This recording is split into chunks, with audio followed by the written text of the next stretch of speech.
Chapter 1 of Jujutsu Kaisen features the inciting incident that spurs the entire story into motion. That of course being normal high school boy, well, relatively normal high school boy, Itadori Yuji consuming the finger of Sukuna, not only making him the host of the King of Curses, but also gifting him the use of cursed energy, allowing him to become a Jujutsu sorcerer. However, I want to challenge this notion, as although yes, I do believe that the inciting incident of Jujutsu Kaisen as a story is Yuji being cursed, I don't think Sukuna is the only one within this chapter to curse Yuji. In fact, he's not even the first. That honour goes to Itadori Wasuke, the grandfather of Yuji and the reincarnation of Sukuna's twin. This specific curse coming in the final words Wasuke speaks to Yuji. You're a strong kid, so help people. It doesn't have to be all the time, just whenever you can. You may feel lost. Don't expect gratitude. Just help them. When it's your time to go, make sure you're surrounded by others. Don't end up like me. Now sure, there is no literal cursing going on here, no cursed energy or cursed technique, but in Jujutsu Kaisen, a curse can be as simple as just words. These words are carved into Yuji's heart. These are the words that spur him on throughout the story. As shown when he breaks down in Shibuya, everything he has been doing up until that point in the story was for the sake of these words, to live up to the expectations his grandfather put on him. It is because of these words he goes against Megami's orders and dives headfirst into danger to save his friends. He is afraid of death, yet the words of his grandfather make him move. He questions what the difference is between the death in this school and the death he just witnessed in the hospital, and his conclusion is that this curse in front of him is not a natural death. Even if he died with only Yuji at his side, Yuji considered his grandfather to have had a peaceful, in a way, a proper death. He fights on as a Jujutsu sorcerer to give others a proper death. A death by a curse is not proper. What he instead wants to allow people is a death that, just like his grandfather's, is one of peace. Because everybody dies someday, everybody fears death, so if they have to die one day, then why can't they face it in the best way possible? When Megami is attacked by the curse, we again hear the words of Wasuke, and so he steps back into the fight. Whenever he doubts, he thinks back to these words and they keep him moving. In a way, Wasuke's words led Yuji to eat that finger, led him to meet Sukuna, and as such, allowed him to save Sukuna. Even if it was in a roundabout way and took him over 1,000 years, Wasuke was finally able to save his brother, to reach out to him and show him the love that their mother never did. But that's getting a little ahead of ourselves. The point is that in this first chapter, Yuji is cursed twice, literally by Sukuna, but also by the words of his grandfather. These two curses represent opposing ideals. Wasuke is selflessness, Sukuna is selfishness. And so chapter 1 from the get-go sets up this conflict that spans the entire story. Every time Sukuna's actions cause Yuji pain or suffering, it challenges his conviction.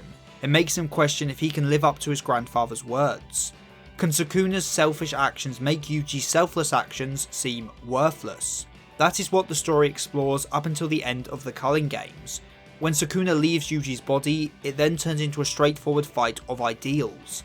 Will Yuji and his allies overcome the individual selfish might of Sukuna with group strength, fighting for the sake of saving Megami, or will Sukuna's selfish lone strength triumph over their petty ideals? By the end of the story, we know that the former triumphs. Yuji defeats Sukuna, but not alone. He literally allowed others into his body to make him stronger, fought alongside many other sorcerers in the Shinjuku Showdown, and in the end, he needed Nobara and Megami's help at the last moments of that fight to end it. Yuji never was stronger than Sukuna, but he still won, and by doing so, he saved Megami. He is a strong kid, so he helped people. The conclusion of the story is just as much about saving Megami as it is defeating Sukuna, because helping his friends is what Yuji has always been about.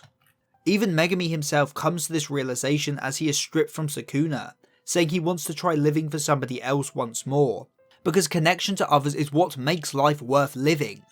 In the end, of the two curses that infected Yuji, his grandfather's won out and Sukuna's lost.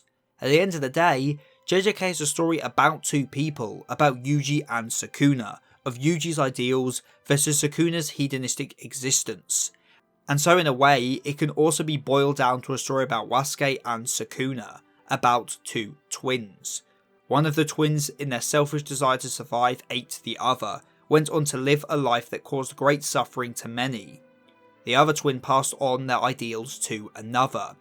One twin died a miserable death to the very end, left with only the source of his hate for company as he passed. The other died peacefully with the one person he cared for. I don't think it gets more on the nose about which one lived a more fulfilling life. Sukuna, by chasing after nothing but his hedonistic momentary desires, never made anything of his life. He lived in the moment, but as a result, when the end came, he had nothing to show for it. Wasuke allowed his ideals to be passed down to his grandson. Sukuna turned himself into a load of cursed fingers to keep grasping onto life. As Yuji says to Sukuna as he dies, what kind of monster one becomes depends on luck. Yuji had his grandfather, but Sukuna had no one. And so Yuji offers to let Sukuna back into his body to allow him to live alongside somebody else for the first time, to show him the connection he never got when he was born. This, as said earlier, could be Wasuke reaching out to his brother, showing love to his brother who took the wrong path. Yuji, by defeating Sukuna, in a way is allowing his grandfather to fully rest, in a way bringing his proper death to a conclusion, as it is Yuji carrying on Wasuke's ideals to the finish line, while also purifying the other half of his soul, Sukuna. He is leading his grandfather to a proper death by sending his other half, Sukuna, to the afterlife too, after showing this other half the truth of connection over absolute power, which we see paid off with Sukuna in the afterlife, explaining how if he was to live again, he would have taken another path, either with Arame, or presumably his mother, which would allow him to have the connection Yuji had, and maybe allow Sukuna to grow into a different kind of monster, one who knew love and so did not need to lash out at the world that left him alone. Sukuna's first sin, eating his brother, is what doomed him to become the way he did, what took away from him his first connection.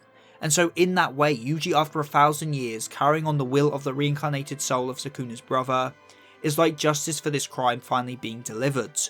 But what's so beautiful is that this punishment isn't in the form of death. Yuji gave Sukuna the option to keep living, to accept the love of others. Sukuna's death was his own choice, his stubbornness to the very end. He didn't take Yuji's hand, but that hand was offered to him nonetheless. Because even if he was eaten, Sukuna's brother still loved him.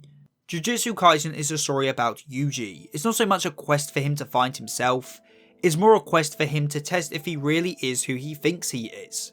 He struggles over and over, grits his teeth and gets back up. When he's on the brink of giving up, his friends help him get back up. He lives up to the curse his grandfather placed on him and helps others change the world for the better. Yuji was always a good man. He didn't need this curse to make him good. But what this curse did was give him the resolve to be the best version of himself that he can be. One who will save his friends no matter what. And what makes this so beautiful is that this curse from Wasuke to Yuji is exactly the same. It's just Wasuke helping his grandson. It's an endless cycle, one person helping the next and then helping the other in turn. That is the power of connection. I mean, you had this literally in the story, with Wasuke's words giving Yuji the resolve to keep fighting, and then Yuji's words doing the same to Megami. It is the connections you have with others that shape us into the kind of people that we become. If you are devoid of them, you end up like Sukuna, but if you are loved by others, you can become like Yuji. Yuji and Sukuna are two sides of the same coin. The only difference is that one of them had Wasuke by their side to guide them and show them love, whereas the other didn't, instead eating them, and as such, being unable to be loved. And if you want to support this channel even further, then perhaps pledge to my Patreon, or consider becoming a channel member, so you can get your name at the end of the video, like Hikari Desu, Rinjak9696, Mr. Sputum, and Matthias Rowett. So with all that said and done, I have been Seth the Sin, the Deadly Sin of Geek, and I'm signing out. Stay safe, everyone.